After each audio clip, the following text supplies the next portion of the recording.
Hello, പെരുന്നാൾ കഴിഞ്ഞിട്ട് 1 വീക്കായി. അന്ന് എനിക്ക് സൗണ്ട് പോയോണ്ട് വീഡിയോസ് ഒന്നും അപ്ലോഡ് ചെയ്യാൻ കഴിഞ്ഞിട്ടില്ല. അപ്പൊ എന്നാ ഇന്ന് പെരുന്നാൾ വിശേഷമൊക്കെ ആയാലോ. രാവിലെ തന്നെ നല്ല തിരക്കുള്ളതുകൊണ്ട് വീഡിയോസ് ഒന്നും എടുക്കാൻ കഴിഞ്ഞിട്ടില്ല. ബട്ട് പെരുന്നാൾ കറക്കങ്ങളൊക്കെ ആവാലോ. പെരുന്നാൾ ഫുഡും കഴിച്ച് നമ്മള് നേരെ നാത്തുന്റെ വീട്ടിൽ പോയ അവിടെ കുറച്ചേരം സ്പെൻഡ് ചെയ്താണ്ട് നേരെ കല്ലായിക്ക് വിട്ട്. ഇപ്രാവശ്യത്തെ പെരുന്നാൾ നമ്മൾ ട്രിപ്പ് പോകണം എന്നുള്ളത് ഓൾറെഡി പ്ലാൻ ചെയ്തിരുന്നു. ബട്ട് വയ്യായിക മൂലം അതൊന്ന് ചെറുതാക്കിയെങ്കിലും പെരുന്നാൾ പോലും നമുക്കുണ്ടായിന്. തലേന്ന് പടക്കം പൂത്തിരി ഒന്നും യൂസ് ചെയ്യാത്തത് കൊണ്ട് തന്നെ വൈക്കൽ കണ്ടൊരു പടക്കപ്പീടിയ കയറിയാണ്ട് ഒരു പാക്ക് പൂത്തിരി അങ്ങോട്ട് വാങ്ങി. ഇനി ഇത് എവിടെ കൊണ്ടുപോയി കത്തിക്കുവോ.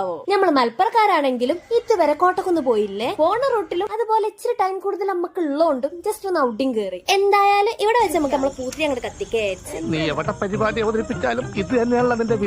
ഏതായാലും നമ്മളെ പൂത്തിരി അങ്ങോട്ട് കത്തിച്ച്. മൈഗ്രെയിന്റെ പ്രശ്നമുള്ളതുകൊണ്ട് എനിക്ക് ഒരു പടക്കം ഇഷ്ടമല്ല. ബട്ട് ഈ ഒരു സാധനത്തിനോട് പ്രത്യേക ഇഷ്ടമാണ്. പിന്നെ അവിടുന്ന് ഉപ്പിലിട്ട പേരയ്ക്കും ബൂസ്റ്റ് കുൽക്കും കഴിച്ചിരുന്നു. ബൂസ്റ്റ് കുൽക്കിന്റെ ടേസ്റ്റ് ചെക്കന്റെ എക്സ്പ്രഷൻ മനസ്സിലാവണില്ലേ. ആൻഡ് ട്രിപ്പ് അങ്ങോട്ടാന്ന് അറിയണ്ടേ. Stay tune. അപ്പൊ എന്നാ ശരി.